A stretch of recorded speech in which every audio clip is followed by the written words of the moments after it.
I grew up in a rural area of Wisconsin and so did not travel very much. When I got to college, I knew that I wanted to see more of the world, and there was this really good program to go to India. It involved studying India for an entire year, starting learning Marathi, living with a family in the city of Pune, Maharashtra, Western India, for 6 months.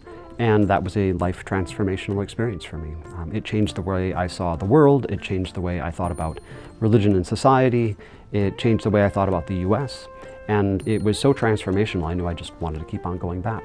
Came here to MSU in 2015 and have been working on aspects of South Asia and now also transnational Asia, including Taiwan and Japan ever since. I've been going to India for 30 years now. I'm very interested in how people relate to religion and society, how they remember the past, what sort of things these mean for them in their everyday orientations, and I was naturally interested to see what people were doing with religious traditions, not only in a kind of purely religious sense, but like what sort of social impact that had. Especially in modern times, the way that religion gets reconceived and understood in kind of new terms, that's just fascinating to me. I am working on 2 projects. One is on devotional Hindu traditions, and they're called bhakti in local terms.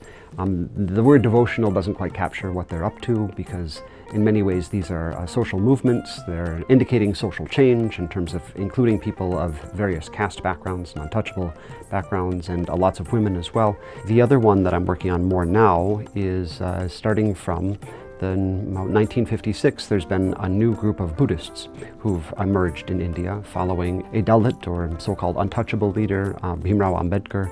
After 1956, he converted with about 500,000 people in central India to Buddhism, and now that group is about 10 million. Their idea of Buddhism is very socially activist, very political, very rationalist, disenchanted, so no ideas of like divine beings intervening in the world, very education-minded, and this group has been migrating around the world, especially since the 1990s.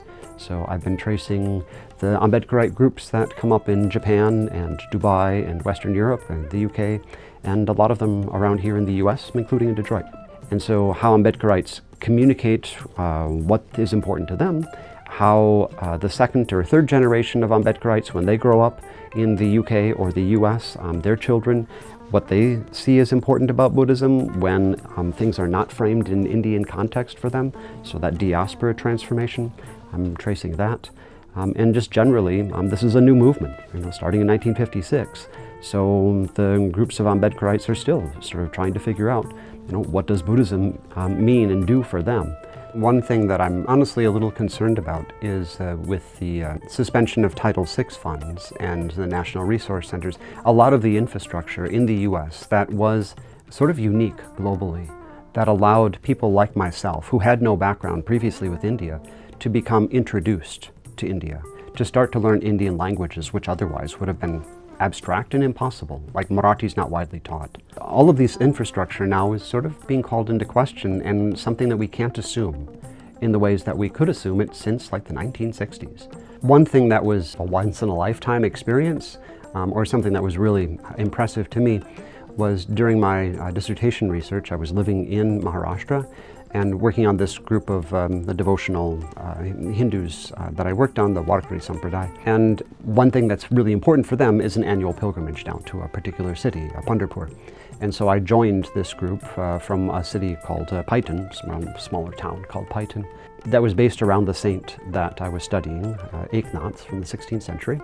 And so I joined this group of pilgrims and walked for 2.5 weeks from Paitan to Pandharpur, over 18 days, just by foot, and was interacting with them for then these 18 days, walking through rural central India, a lot of places that would otherwise not go. And the sustained contact with people, talking in Marathi all the time, obviously, and watching just what life looked like for them in this large pilgrimage that eventually would end up in Pandharpur with around 1 million people. That was just a really extraordinary experience.